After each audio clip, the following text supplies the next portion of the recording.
দখল আর দূষণে বিলীন নেত্রকোনার ৬৭টি নদী, হুমকিতে আছে আরও ২৮টি। এতে পরিবেশের ক্ষতি হচ্ছে, হুমকিতে জীববৈচিত্র্য।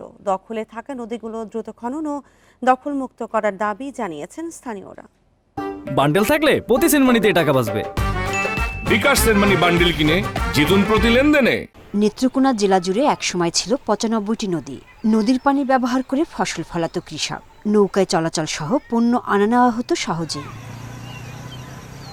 তবে এখন ৬৭টি নদী বিলীন হয়ে গেছে। কোনো মতে বেঁচে আছে সোমেশ্বরী, কংস, মগরা, হাওরের ধনু সহ ছোট বড় ২৮টি নদী। এই নদীগুলো উজানের ঢলে ভেসে আসা বালি দখল দূষণে হুমকিতে পড়েছে।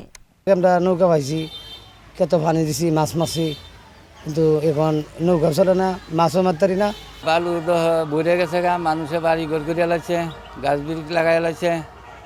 এখন এই নদীটা কুদাল দিলে তো আমাদের জন্য ভালো হইতো। নদী পাড়ের দুই পাশে গড়ে উঠেছে অবৈধ স্থাপনা। বর্জ্য, প্লাস্টিক আর দূষণে অস্তিত্ব হারাচ্ছে নদীগুলো। ভরাট হয়ে যাওয়ায় অনেক নদীতে হচ্ছে চাষাবাদ। কৃষি ও পরিবেশের উন্নয়নে এখনই আগের অবস্থায় নদীগুলো ফিরিয়ে আনার দাবি জানিয়েছেন স্থানীয়রা।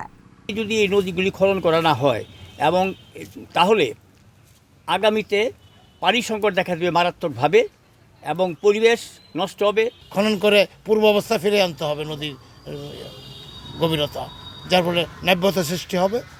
জেলা প্রশাসক বলছেন, নদ নদীর প্রাণ ফেরাতে নেওয়া হচ্ছে পদক্ষেপ। প্রত্যেকটি নদী যদি আমরা ড্রেজিং করতে পারি এবং দুই পারে যদি ওয়াকওয়ে নির্মাণ করে দিতে পারি, তাহলে নদীর সৌন্দর্য, শহরের সৌন্দর্য যেমন বৃদ্ধি পাবে, নদীও সুরক্ষা পাবে এবং ভবিষ্যতে এই নদীগুলোতে আর কোনো দখল হবে না। জেলায় ৮২২ কিলোমিটার নদী থাকলেও বর্তমানে আছে ২৯০ কিলোমিটার। Independent news.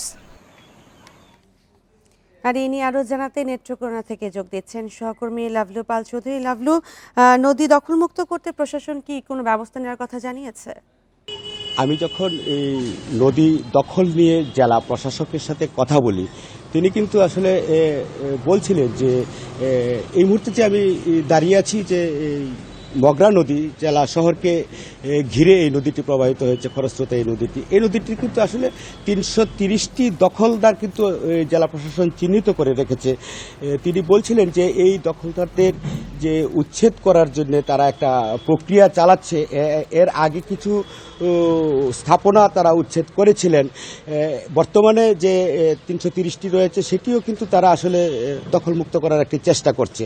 এই নদীটির যে তারা একটি পরিকল্পনা নিয়েছে, আমাকে বলেছেন যে এই নদীকে ঘিরে তারা দুই পাশে একটি ওয়াকওয়ে তৈরি করবে, খননের কাজ করবে, এরকম একটি পরিকল্পনার কথা তারা বলছেন। যে এখনও সেটি একটি প্রাথমিক পর্যায়েই রয়েছে। একই অবস্থা কিন্তু জেলার যে অন্যান্য যে নদীগুলো সেগুলো। আর এই মগরা নদীটি দেখেন যে শহরের একটি ময়লার ভাগাড়ে পরিণত হয়েছে। সারা শহরের যে ময়লা সেগুলো কিন্তু এই নদীতে ফেলানো হয়, যে কারণে এই নদীটি একটি দূষণের একটি চরম পর্যায়ে পৌঁছেছে। কিন্তু এটিকে যে সুরক্ষা, এই নদীকে সুরক্ষায় যে ময়লা যে ভাগাড় থেকে তারা যে মুক্ত করবে, সেই রকম কিন্তু আসলে আমরা এখন পর্যন্ত কিন্তু বাস্তবে প্রকাশ্যে কিন্তু কোনো আমরা পদক্ষেপ দেখছি না।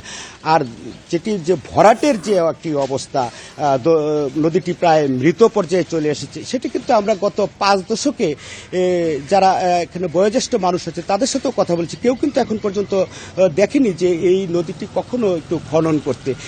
এই শহরের আরেক পাশ দিয়ে একটি ধলাই নদী বয়ে গেছে, সেটি কিন্তু একেবারেই একটা মজা পুকুরের মতো মজা নদীতে পরিণত হয়েছিল, যেটি এই যে কচুরিপানায়। সেটি আবার কয়েকদিন আগে স্থানীয়রা এবং জেলা প্রশাসনের উদ্যোগে স্বেচ্ছাসেবকদের মাধ্যমে একটু পরিষ্কার পরিচ্ছন্নতা করেছে, অর্থাৎ কচুরিপানাগুলো সরানোর কারণে একটু যে পানি সেটার একটু প্রবাহ বেড়েছে। আর সারা জেলায় যে পানি সম্পদ যে এখানে বিভাগ রয়েছে, উন্নয়ন বোর্ড রয়েছে, তাদের সাথেও কথা বলেছি, জেলা প্রশাসনের সাথে কথা বলেছি। সেই নদীগুলো কিন্তু আসলে ডেল্টা প্রকল্প ছাড়াও মাঝে মাঝে যে ছোট ছোট প্রকল্প নিয়ে যে নদী খনন হয়, সেখানেও কিন্তু আসলে কাজের কাজ যেটা সেটি কিন্তু আসলে ওইভাবে সুফল কিন্তু আসছে না। ধনু নদী হাওরের ভিতর দিয়ে গেছে, একটি পিয়াই নদী সেটিও হাওরের ভিতর দিয়ে গেছে। সেগুলোর কিন্তু আসলে আমি যখন স্থানীয়দের সাথে কথা বলি, তারা কিন্তু বলছিলেন যে একবার যখন খননের কাজটা করে তখন কিন্তু সেই মোহনাতে আবার কিন্তু ঢলের সাথে ভেসে আসা কিন্তু যে বালি, সেই বালিতে কিন্তু আসলে ভরাট হয়ে যায়।